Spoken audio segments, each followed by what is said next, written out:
That's why there have to be co-chairs at all times, because otherwise I forget to live stream the webinar. Um, and so I guess the only other question I have is, that's why there have to be co-chairs. Yep. Can I mute this? And then can I turn this off? Okay.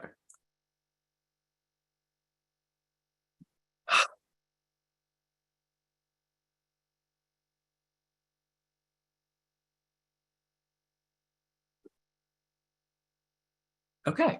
I think we're going to start at 4:05.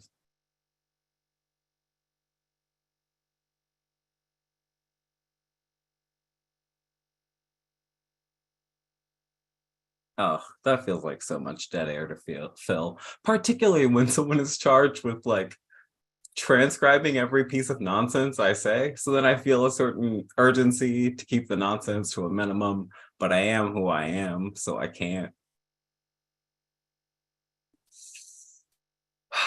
Time in which to just, I guess, vamp a bit about CLAGS. The Center for LGBTQ Studies at CUNY. We are constantly fundraising, trying to build out really interesting programming, this series being a part of that. And we would love to have some of your support. And so we're working on sort of what are membership incentives. But honestly, the biggest membership incentive that I can think of is, will you make things like this possible? And it allows us to bring together the people who are doing really interesting and exciting and important work so that we can share it with the community. And it allows us to keep this programming free and open to the public and as widely accessible as Zoom will allow. And I think those are all really good and exciting things. And so, yeah.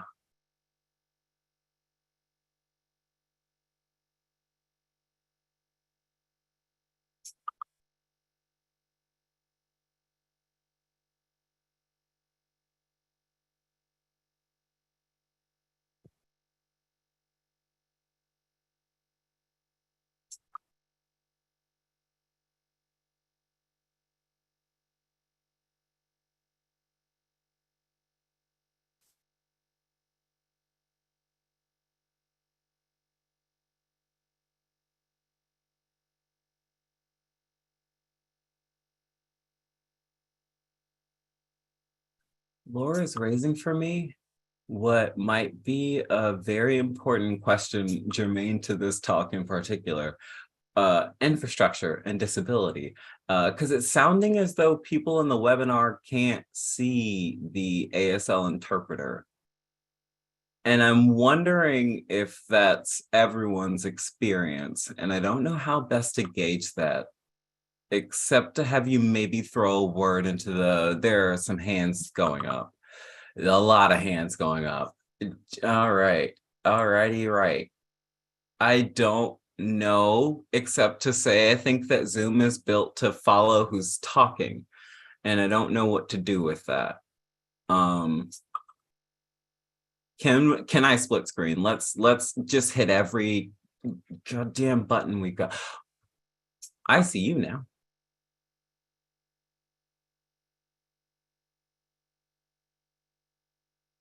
Did someone, not me, fix this? It was you. God damn it, Carly. Why are you an icon? And this is why we shout out our interpreters. And on that note, it's time to switch gears and not even to talk about the Gina. How do I? Back to the words I found. Welcome. Welcome and thank you, and welcome and thank you and welcome.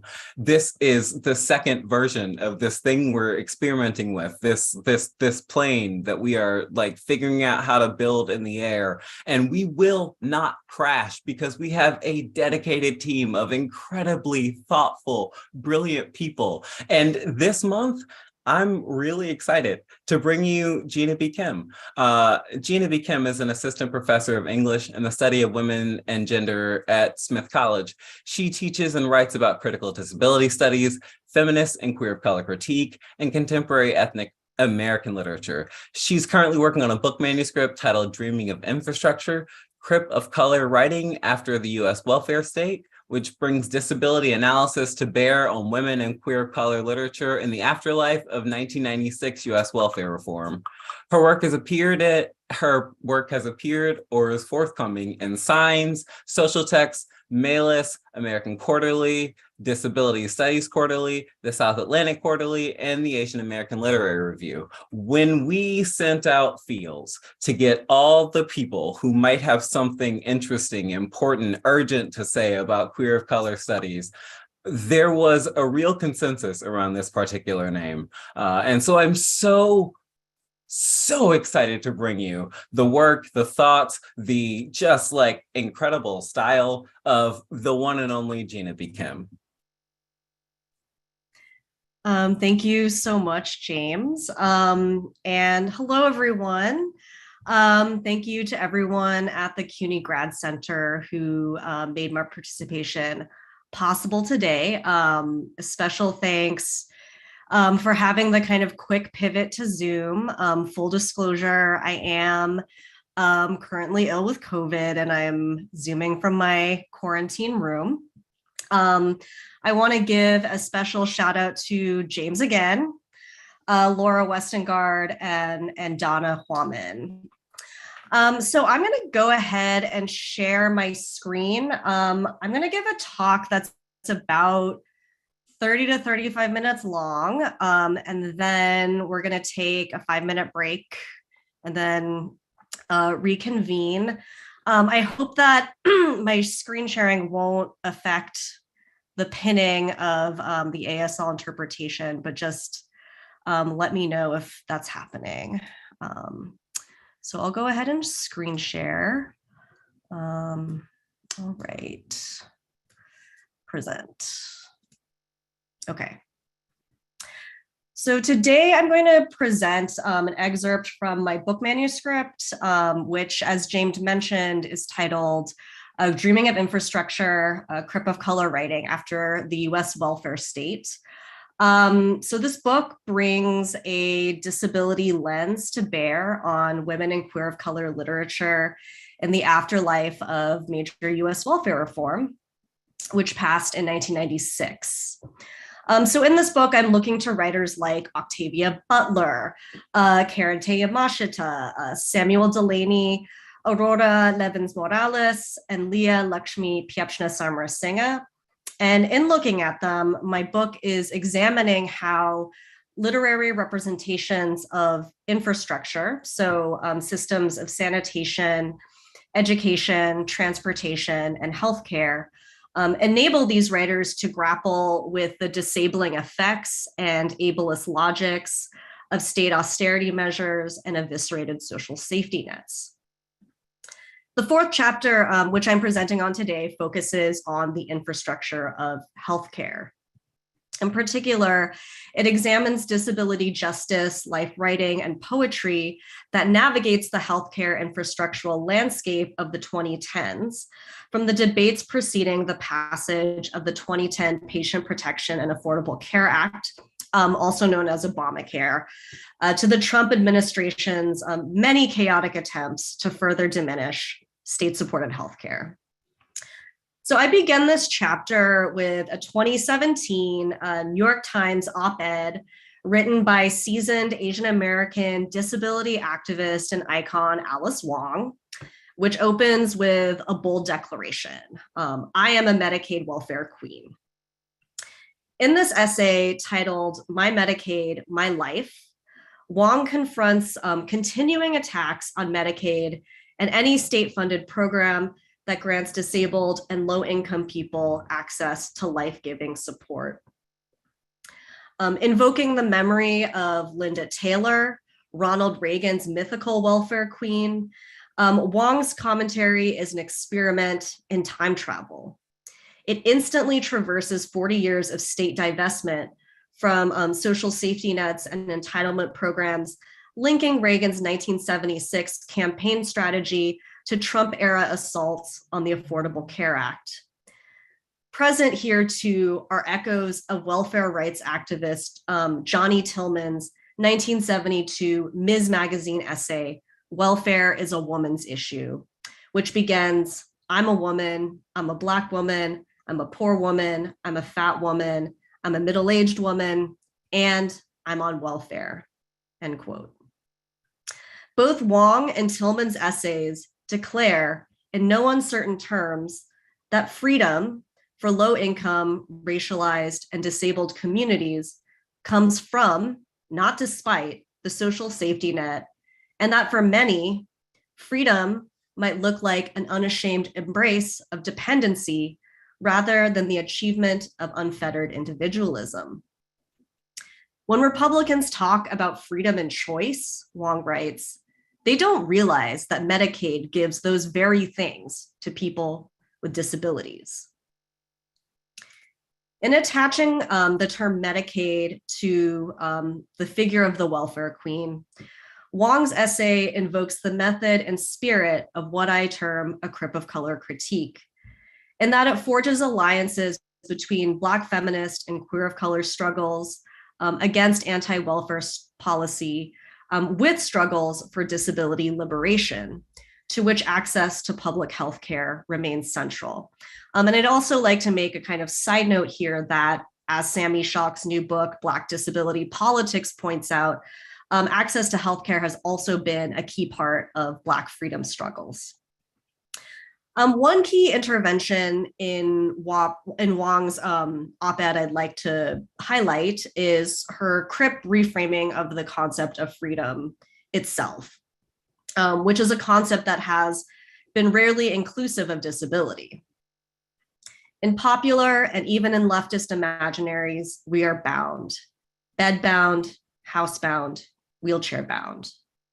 While this narrative of boundedness has often placed disability outside the scope of racial justice and political liberation, my book and this chapter highlight disabled practices of freedom dreaming, or what historian Robin Kelley has described as the imaginative work of producing a vision that enables us to see beyond our immediate ordeals. Looking to recent works by Leah Lakshmi Piepzna Samarasinha and Aurora Levins Morales, both queer of color writers, performers, and activists in the disability justice movement, this chapter demonstrates how both writers navigate the oppressive bureaucracies of the medical industrial complex while simultaneously dreaming of more and better infrastructures of care. For them, disability justice life writing not only becomes a means of documenting what is, the insufficient state infrastructures that barely support disabled survival, but also functions as a means of imagining what could be. Today, for the sake of time, I'm going to emphasize the visions of what could be. Focusing on Leah Lakshmi Piepzna Samarasinha's 2019, sorry, I clicked on the, okay, sorry. So I'm gonna be focusing on Leah Lakshmi Piepzna Samarasinha's 2019 book, Tonguebreaker, which draws upon life writing, poetry, performance, and speculative fiction to imagine a, quote, future that is cripped the fuck out. But first, I want to provide some definitions. So for those of us here who are not familiar with the framework of disability justice, this is an explicitly intersectional framework of disability politics that was developed by Bay Area performance group Sins Invalid. It is a framework that diverges from the focus on legal reform that was a central plank of the disability rights movement. And it names a framework of liberation that that focuses on the most vulnerable within disability communities, those for whom legal rights are often inaccessible. Further, in distinction from the often single issue focus of disability rights, the disability justice framework favors coalitional struggle, foregrounding the co-articulation of ableism with white supremacy, heteropatriarchy, colonialism, and capitalism. I also want to note that Both Leah Lakshmi Piepzna Samarasinghe and Aurora Levins Morales are friends and collaborators within the disability justice movement. And they have both worked with Sins Invalid to help determine the movement's principles. I also want to define healthcare infrastructure. And I use this term to describe the confluence of insurance networks, safety net programs, care providers, medical facilities, and pharmaceutical companies that make up the current matrix of health support in the United States. In the longer chapter, I'm particularly focusing on that part and the parts of that system that directly pertain to the disability bureaucratic sector. Finally, I want to explain what I mean by disability justice life writing, which is a term I'm using in this chapter, which at its core is a descriptive personal narrative that is resonant with the principles of disability justice, some of which are intersectionality, anti-capitalist politic, and cross-movement organizing. So in the longer chapter, I situate this genre within a longer tradition of disability life writing, which over the past several decades has functioned as a vital outlet for disabled writers to craft stories about disability on their own terms. In particular, life writing and autobiography has been a really important genre in allowing disabled writers to take narrative power back from medical authority, which often has carte blanche in narrating and making sense of disabled experience. So in accordance with the DJ principles of intersectionality and cross-movement organizing, both Piepzna Samarasinghe and Levins Morales connect their personal narratives about disability to broader struggles against healthcare inequities and state-sanctioned racialized violence, linking disability politics to the ongoing safety net and infrastructural erosion that disproportionately harms racialized, low-income, and disabled populations.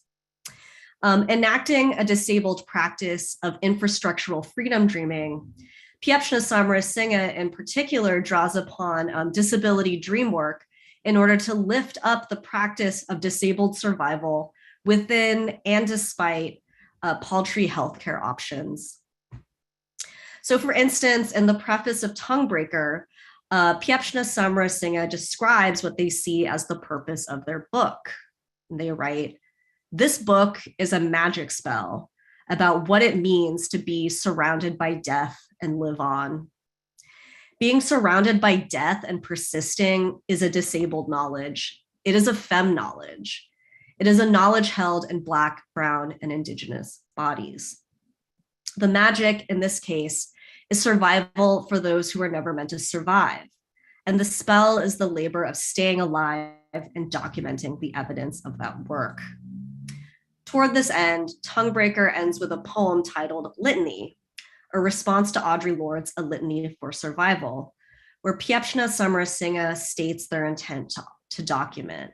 They write, "I say I treasure, witness, and remember you and the way we survived who were never meant to survive." Taken together, these beginning and ending lines convey the essence of disability justice life writing, a loving, politicized act of narration committed to telling the lives and capturing the aliveness of the multiply marginalized disabled people who live closest to death. A frequently future-oriented collection of poetry and performance texts, Tonguebreaker engages in forms of radical dreaming that Chinese American activist icon Grace Lee Boggs once termed visionary organizing, and others have termed prefigurative politics, the practice of calling futures into being by living them in the present. As Piepzna Samarasinghe once said to broadcast journalist Laura Flanders, quote, "I think the imagination is one place that we are powerful. I think that we don't have the state, we don't have the prisons, we don't have the cops, thank God. What we do have is the wild, queer, feminist of color, decolonial imagination.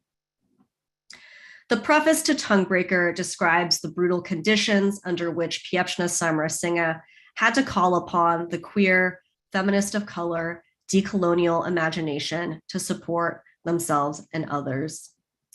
Much of the book was conceived and written from 2014 to 2018, encompassing what they called the femme suicide years, a span of time during which the community lost a multitude of, quote, beloved femme writers living at the intersections of multiple oppressions.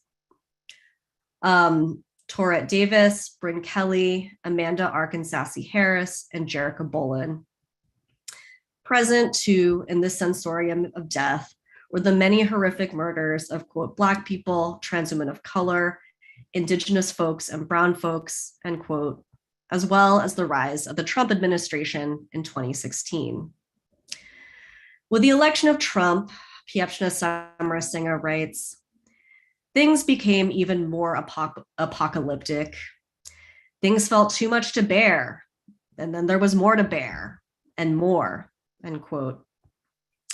Among the administration's many targets was the Affordable Care Act. On the day Trump was sworn into office, he issued Executive Order 13765, which stated the administration's intent to repeal the ACA. 2 months later, Republicans in the House of Representatives introduced the American Health Care Act, also known as Trump Care, a bill that at its core proposed deep cuts to Medicaid. In response, disability rights organization ADAPT orchestrated a die-in outside Senate Majority Leader Mitch McConnell's office, a major protest that garnered a wealth of media attention. Like Wong's op-ed, the ADAPT protesters drew connections between public access to healthcare support and disability freedom, posing the two as inextricable. ADAPT spokesperson Marilee Adamski-Smith put it succinctly, quote, AHCA will take our freedom to live in our own homes. As Wong notes in My Medicaid, My Life, such limitations placed on Medicaid could determine life or death for disabled people, many of whom rely on Medicaid-funded personal care services and other forms of state support. The tragedy in this case is not disability, but the lack of infrastructure available for disabled survival. Wong writes, the fragility and weakness of my body, I can handle. The fragility of the safety net is something I fear and worry about constantly, end quote. So how does one respond to this level of infrastructural violence and disability genocide? Tonguebreaker calls upon the wild, queer, feminist of color, crip, decolonial imagination to envision a future in which care infrastructures and worlds are remade in the image of queer, femme of color, disabled life. In this way, it functions as what literary scholar Sydney Smith calls an autobiographical manifesto, which is a politicized form of life narrative that attempts to actively position the subject in a potentially liberated future distanced from constraining and oppressive identifications. And in so doing, it departs from autobiography's often retrospective function. Toward this end, the first section of the book is titled Femme Futures, with the first line of the first poem asking its readers, where does the future live in your body? Touch it. Notably, the future Piepzna Samarasinghe invokes is not a fantasy world in which physical bodies and lived experiences no longer matter, and in which disability no longer exists, which is an ableist fantasy often prophesied in the world of science fiction. As feminist disability scholar Alison Kafer has argued, imagining disability as part of the future is a radical queer feminist act, because all too often, quote, disability is seen as the sign of no future, or at least of no good future, end quote. And yet, The poem Femme Futures ends with a refrain of when. When I hear my femme / myself say, when I get dementia and I am held with respect, when I am between all worlds, when I hear us plan the wheelchair accessible femme of color trailer park, when I hear us dream our futures, believe we will make it to one, we will make one. The future lives in our bodies. Touch it. The persistent repetition of when functions as a form of spell casting and invocation, a mode of production toward a future with accessible housing and healthcare. Here, robust infrastructures offer disabled femmes of color respectful support rather than just the bare minimum. Not just if we will get respect, not just if we will have accessible housing, not just if we will get care, but when. As their 2018 essay collection, Care Work, Dreaming Disability Justice attests, Piepzna Samarasinghe is a writer and activist dedicated to rethinking and retheorizing care, its theory, practice, and structural distribution. Here, Care Work forwards the infrastructural concept of the care web.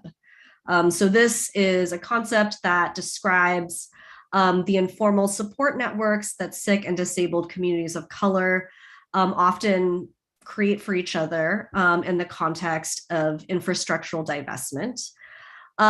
In this chapter on care webs, the writer is also discussing the contradictions and the cracks inherent to community care.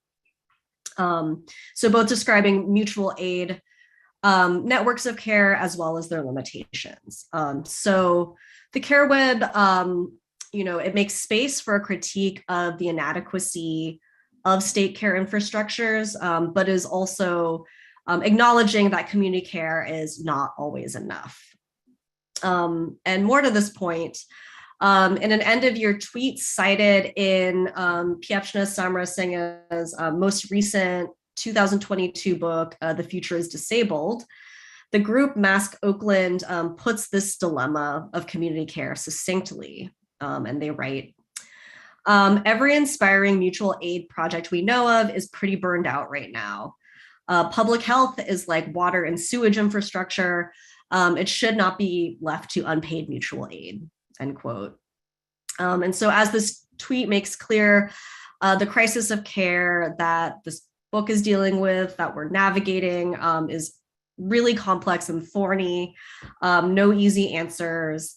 But what I find really useful about care work is that it suggests that we start dealing with this conundrum by getting more specific about what care means and about our definitions of care, rather than just treating care as a kind of self-evident concept that we all understand and we all know that is standard across all contexts.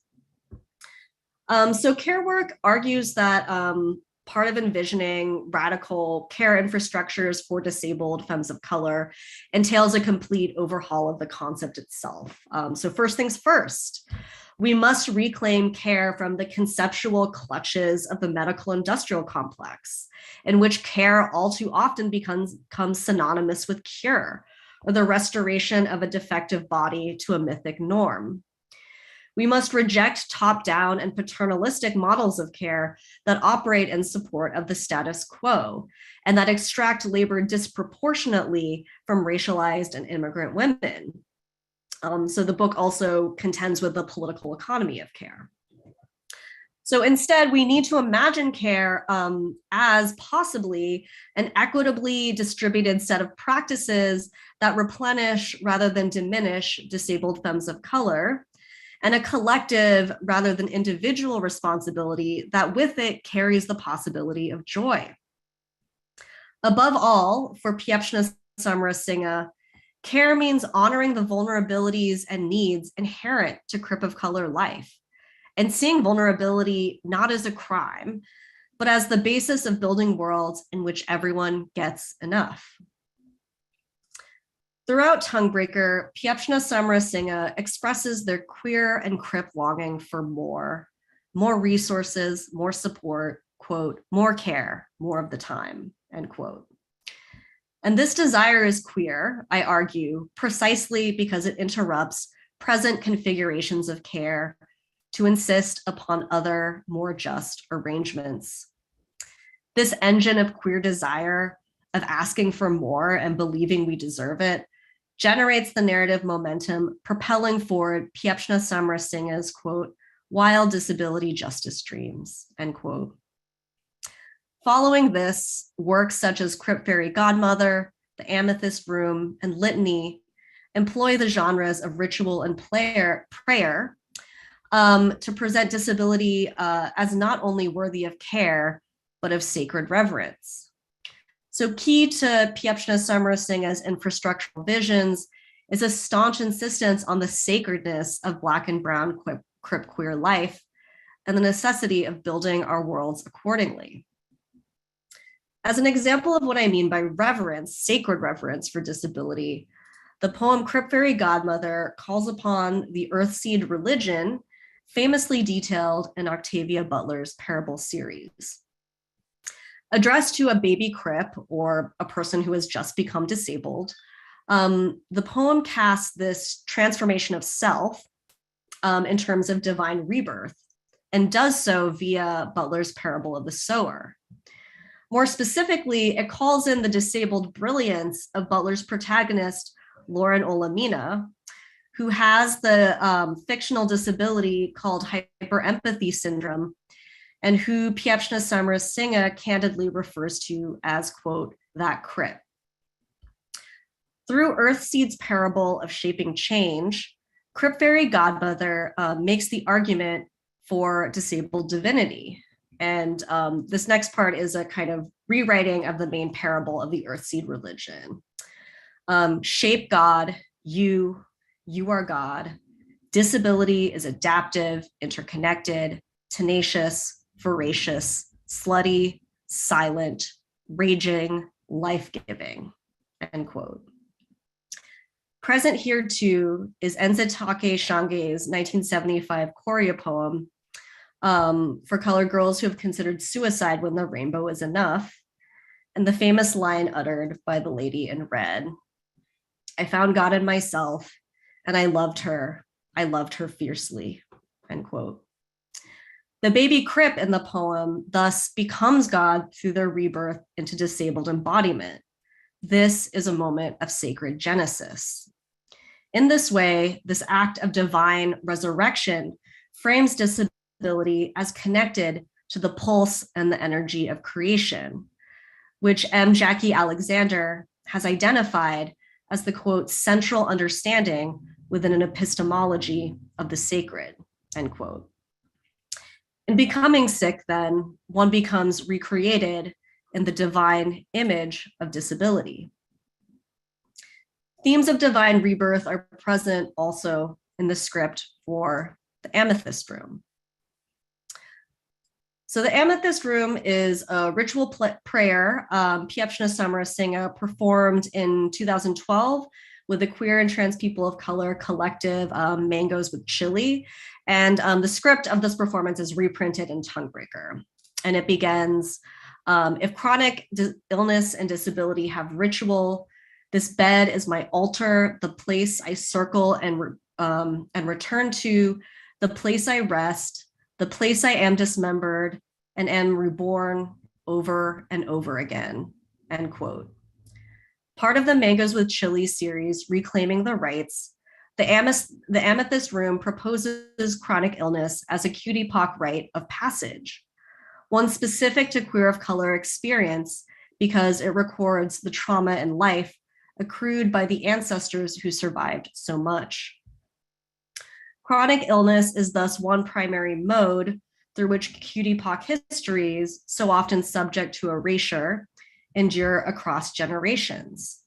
And chronic illness is sacred because it constitutes a web of cosmic ancestral connection, the living matter, as Alexander has written, that links us to each other, making that which is individual simultaneously collective.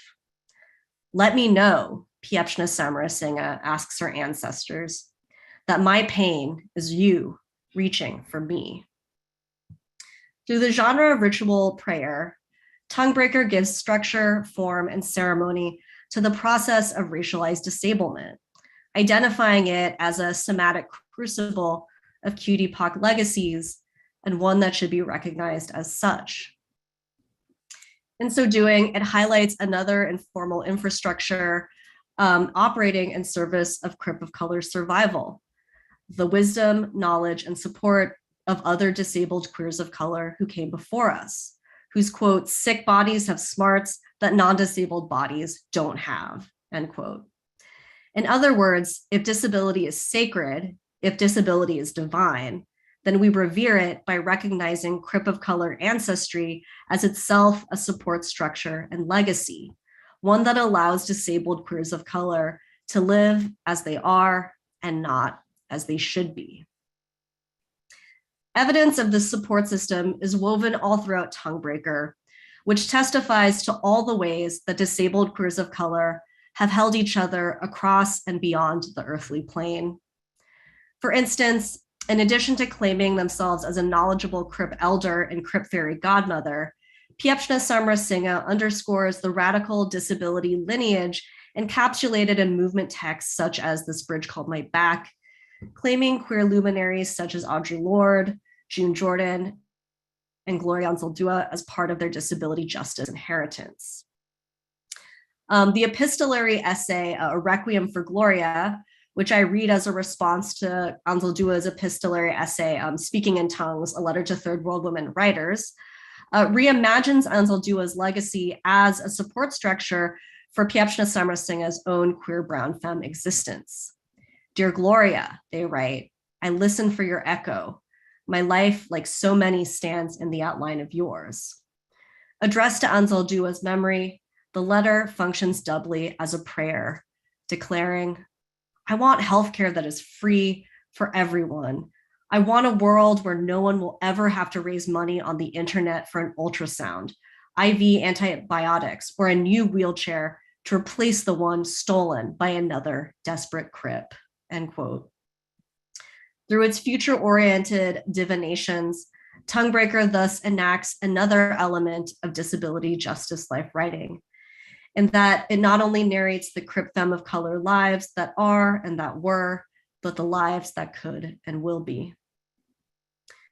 In the face of the breadcrumbs offered by US state institutions, Tonguebreaker envisions care infrastructures that could support disabled queers of color without seeking to fix us, and that could supplant austerity with an ethos of generosity. For Piepzna Samarasinha, this is the meaning of care, not the offering of meager resources toward the bare sustenance of life, but the seeding of conditions for a glorious future, one that underscores the richness and the sacredness of Crip of Color wisdom, camaraderie, and life force. Thank you. I will stop share. I mean, I don't want you to, because it was such a good share.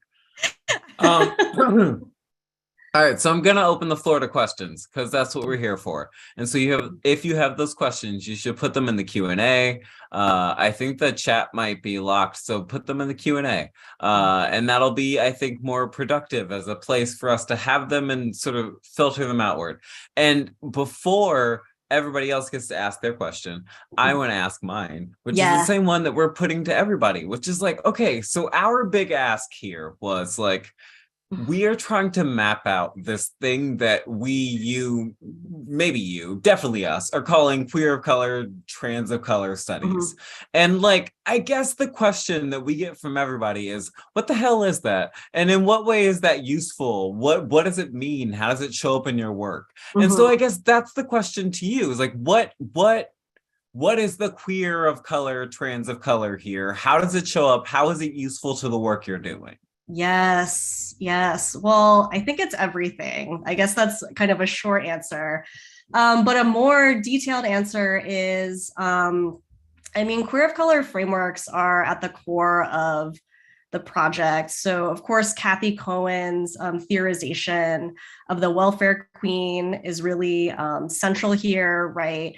Her thinking about how the welfare queen functions as this figure that shows how like state regulation of gender and sexuality, right? I'm also really influenced by Roderick Ferguson, of course, and Grace Hong's Strange Affinities, which talks about the necessity of coming up with comparative analytics in the afterlives of civil rights and decolonization that sort of capture how modes of racialized death are operating in the contemporary age, right? In ways that both mirror but also exceed prior formations. And so for me, one of the main modes I'm focusing on is the rhetoric of dependency, or of framing certain groups as drains on the state.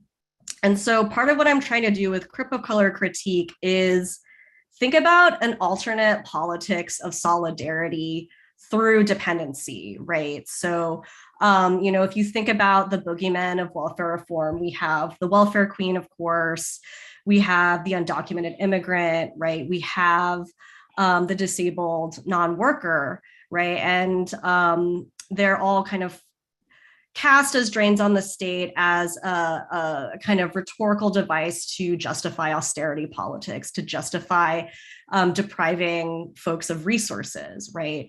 But, what if we say that dependency is not actually a bad thing? What if we say actually vulnerability, that's can be seen as a strength, right? It's not actually a crime to need things, right? And so I think that in reclaiming dependency and sort of thinking of that as a solidarity politics, my hope is that it will really,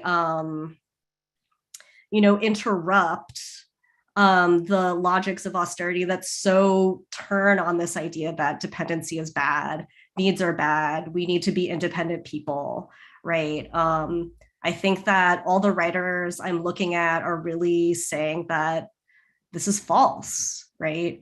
And I also am just so moved by and interested in thinking of, radical care and care politics and love politics through a queer of color lens, right? So in this chapter, I was really, I'm thinking about queer desire, and I feel like wanting infrastructure and wanting care, it can also be thought of as a kind of queer desire, right? Because it's saying that the structures we have for giving care and distributing care are actually not enough, right? So that to me is an explicitly queer desire. And then one more thing is, in putting together this talk and seeing all these horrific anti-trans, anti-queer bills emerging, right, that cut off gender affirming care, that are, threatening to separate, trans parents from their children. I'm just thinking about healthcare itself as also a really important site of solidarity between disability, anti-racist, anti-capitalist, and trans politics, right? So thinking about, first of all, like access to affirming and patient-centered healthcare, and also thinking about, well, what we have isn't enough. So what else can we imagine? What else can we bring into being? What an expansive and beautiful answer. A long time back, Nicole had a hand, and so I think maybe we should give Nicole a second to regather thoughts if need be. But if you'd like to return to having a question, you are welcome to do so.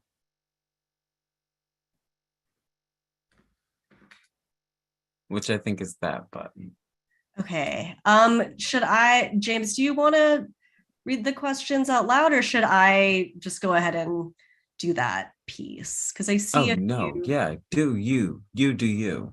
Okay, I'll do me. So my email address, it is J, B as in boy, KIM as in mother, at smith.edu. I don't know if I can chat the attendees, but James, do you have the... Doing it. Okay, great. Wherein doing it means gonna find it in a place where I can easily get the text together and then send it your way. In the interim, it looks like we maybe actually do have a different question. Hang on. This is why I can't manage. And actually, thank you, Nicole, for letting me know. Many appreciations.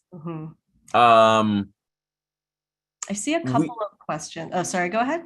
No, you do you. I'm finding the thing. So let's see. Ash Smith says, this idea of embracing dependency and vulnerability makes me think of the history of trans DIY efforts. Do you see a difference between dependency on community versus dependency on the infrastructure of the healthcare system? Wow, that's a great question. And how would I begin to answer this? I mean, I think that both Piepzna Samarasinha and Levins Morales, because I will say that first and foremost, I am a literary scholar, so I feel like I like to kind of go to what these writers have, theorized and written about in their books. But they're really kind of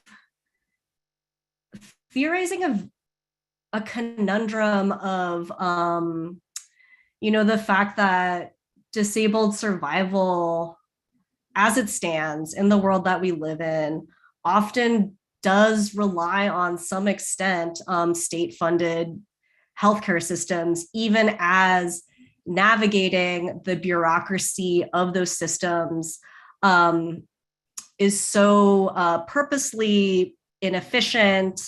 Another form of state subordination, as I argue elsewhere in this chapter, right? So thinking about like long wait times for getting, for like applying to to SSI and to Medicare, as itself like a site where, the time of disabled people is being extracted as this resource, right? So we're living in a time where,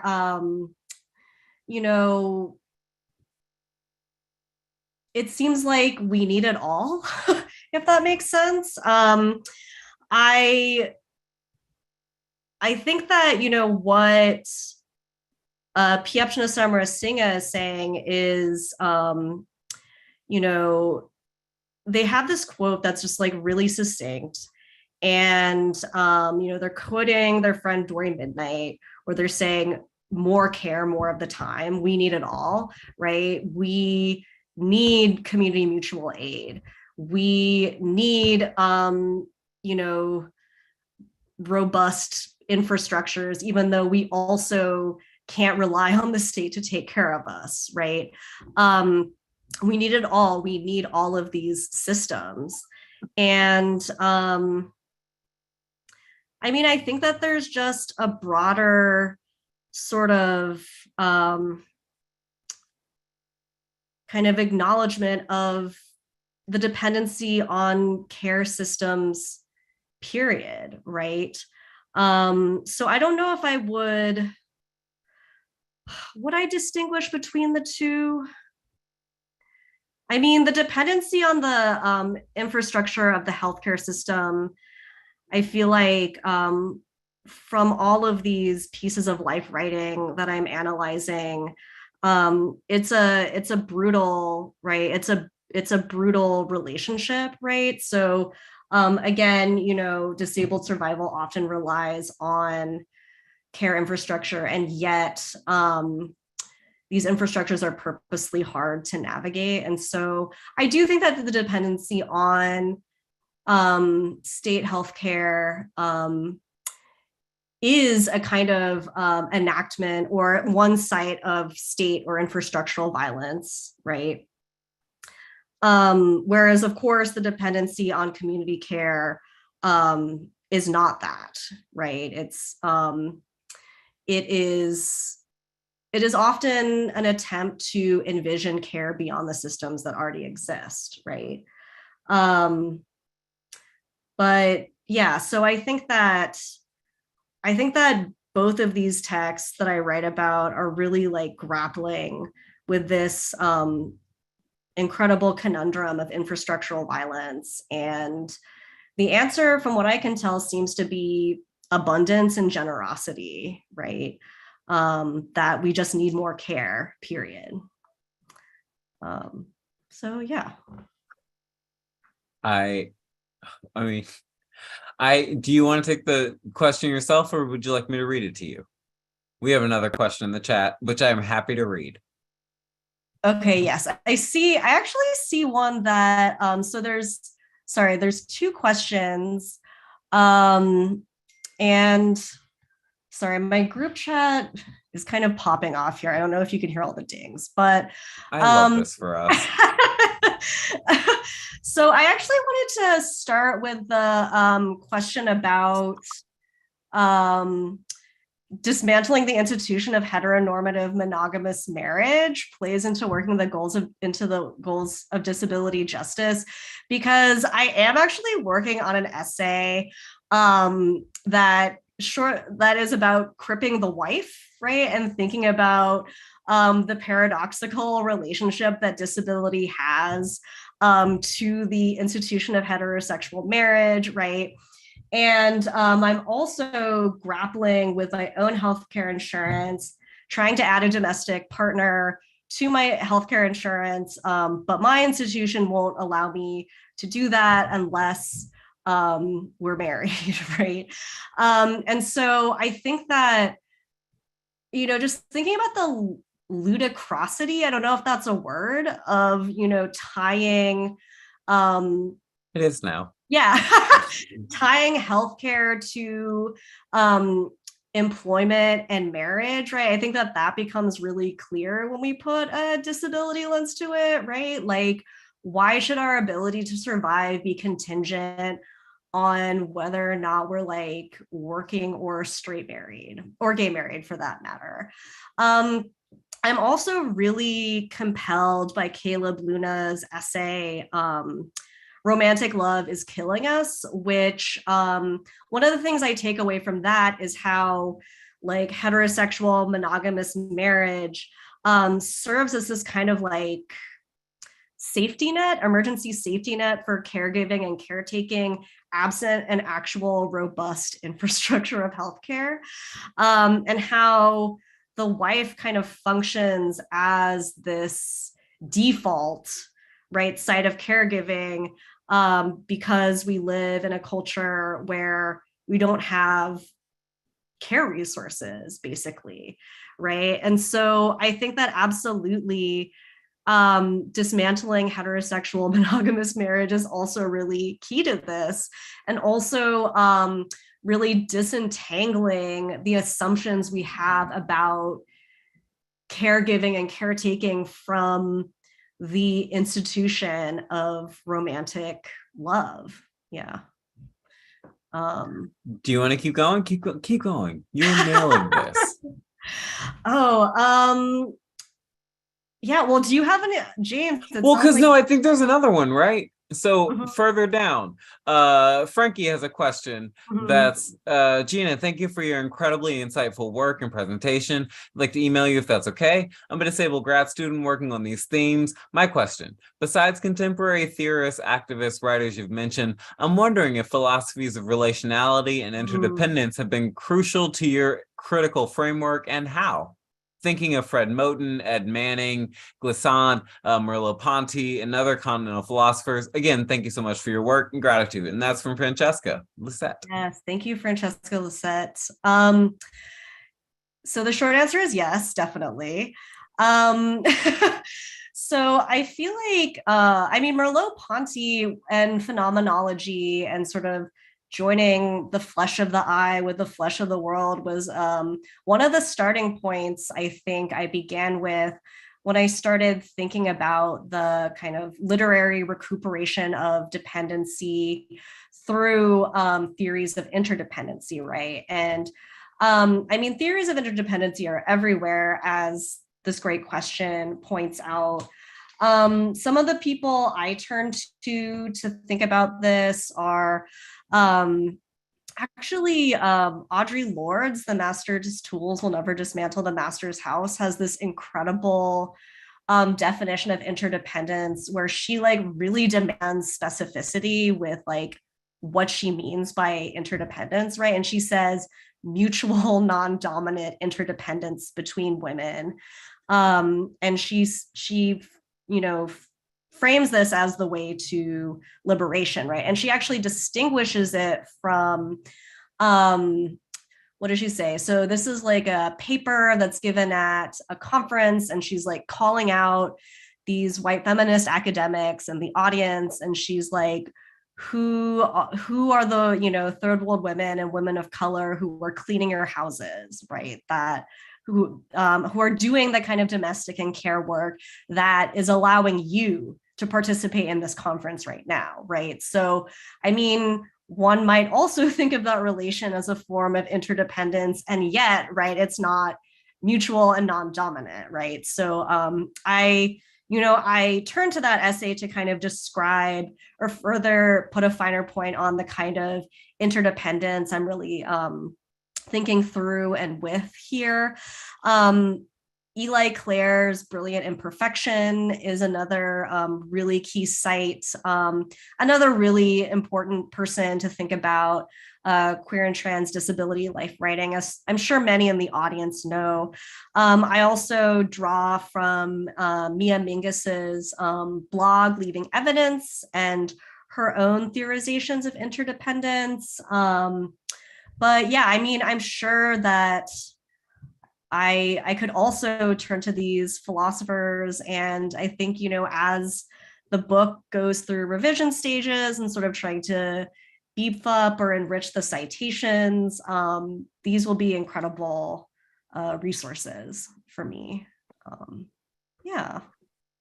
I want to sit for 10 years inside the phrase enrich the citations because I want to talk about it, but we can't do that because there's actually a really generative question from Julie Bond, and I want you to hear it. So we're going to do that instead. So this one is from Julie Bond, my apologies, who's in the CUNY English program. Thank you for your wonderful presentation. I'm sorry that you got COVID. Take care.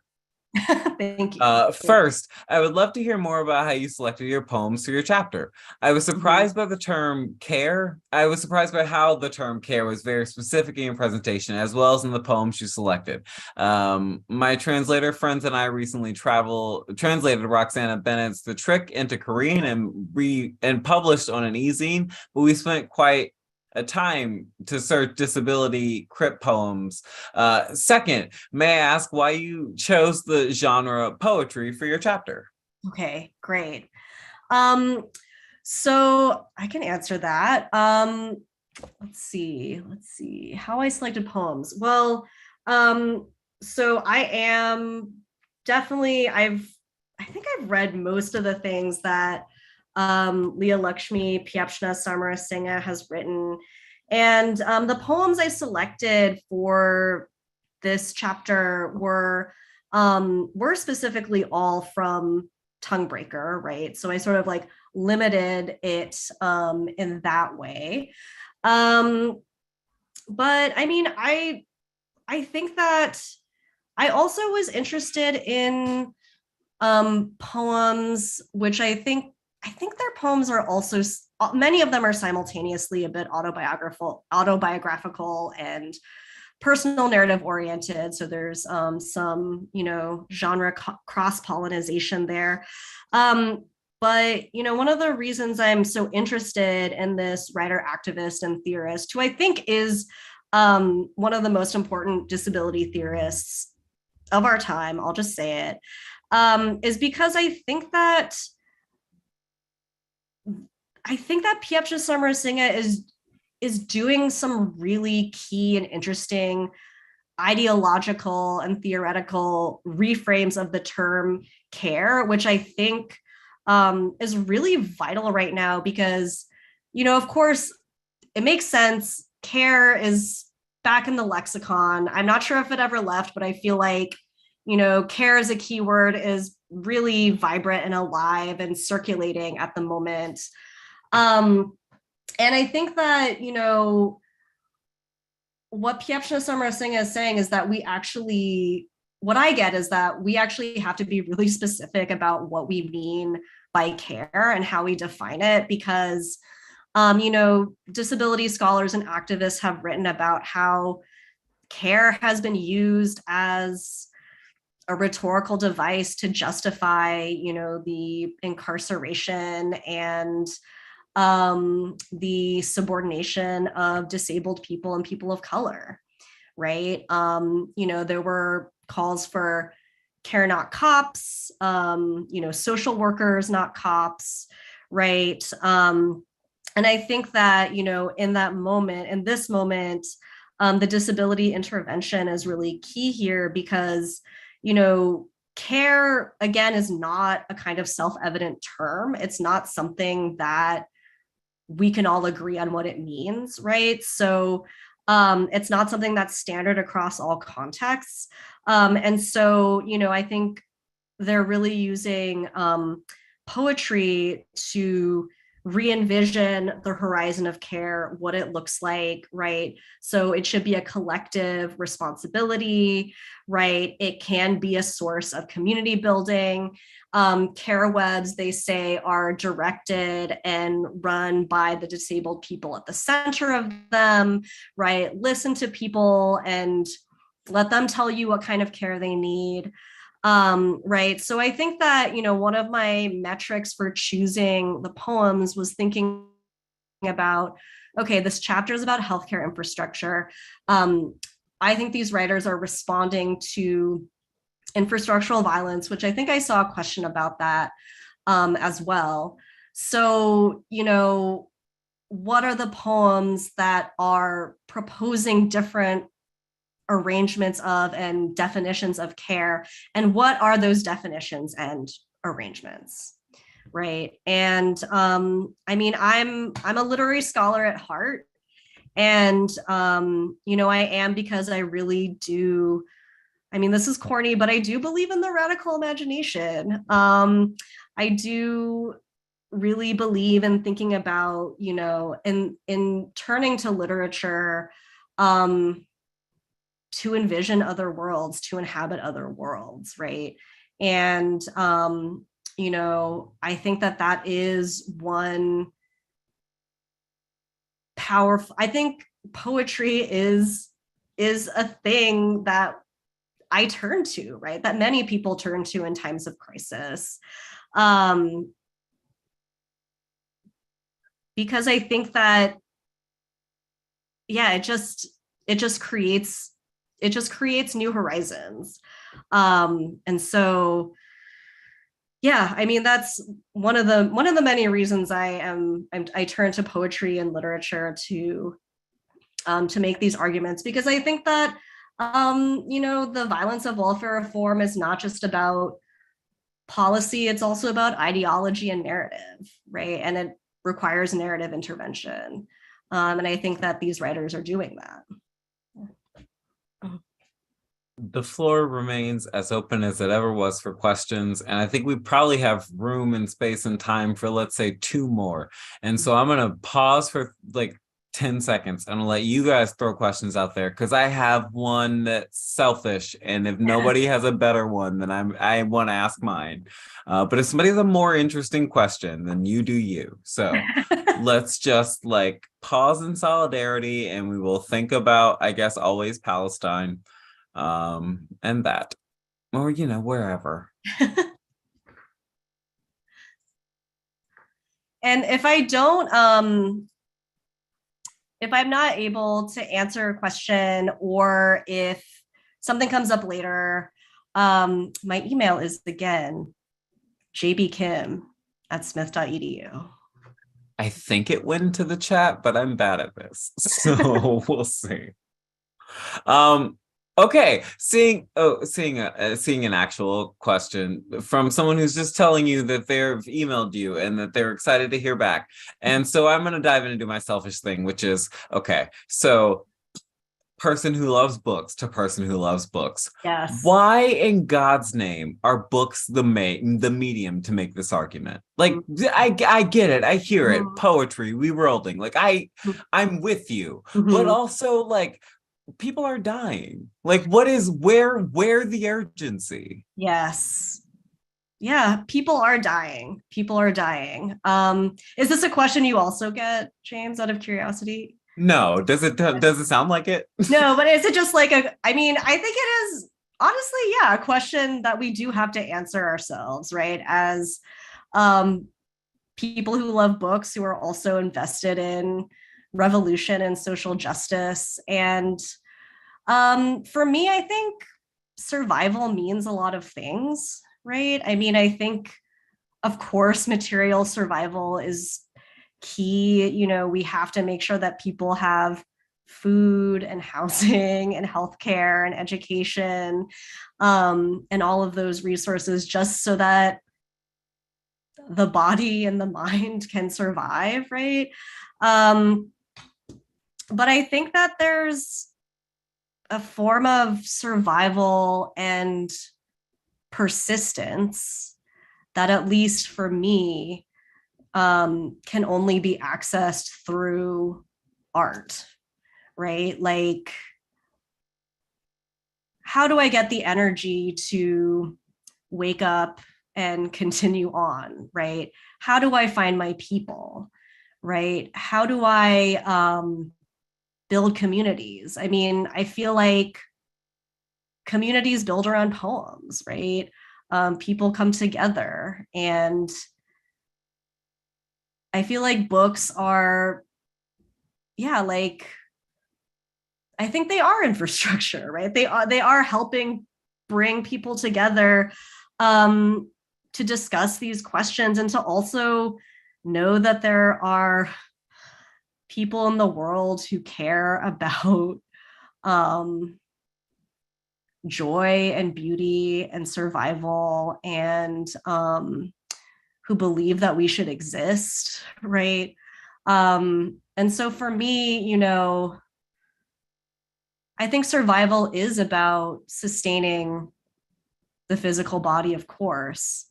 But I feel like there's also something, I mean, I guess to go back to the idea of like the divine and the sacred, um, there is also a spiritual survival, right? And I do feel like, for me at least, and I think that perhaps for you as well, and for other people in this audience, um, poems and books and novels and other for like art shows, paintings, music, whatever it is, that's the only way to keep that spirit going, you know.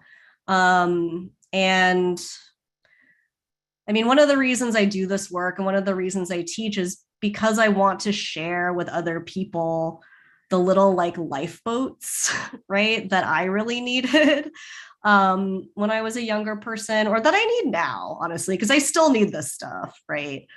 Um, yeah, like I think it is I think they are lifeboats. They are little buoys, you know, and um, I guess, you know, I just want to share with other people the buoys that have been important to me, right? Um, because I do think that they did help me find a way to survive in this world. Um, and I think that's the case for a lot of people as well, right? I'm seeing in the chat a shout out to Audre Lorde's poetry is not a luxury.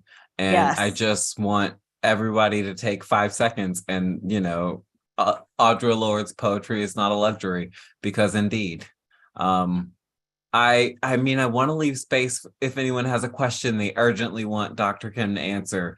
But it feels like, so we'll do that and we'll breathe and we'll pause together. We can pause and breathe. I'm also, you know, if people want to drift off, that's all right with me as well. I think we might have heard you say so many brilliant things that we all need a second to just like process, and also go buy some books. And also just like, luxuriate in the thinking and the greatness.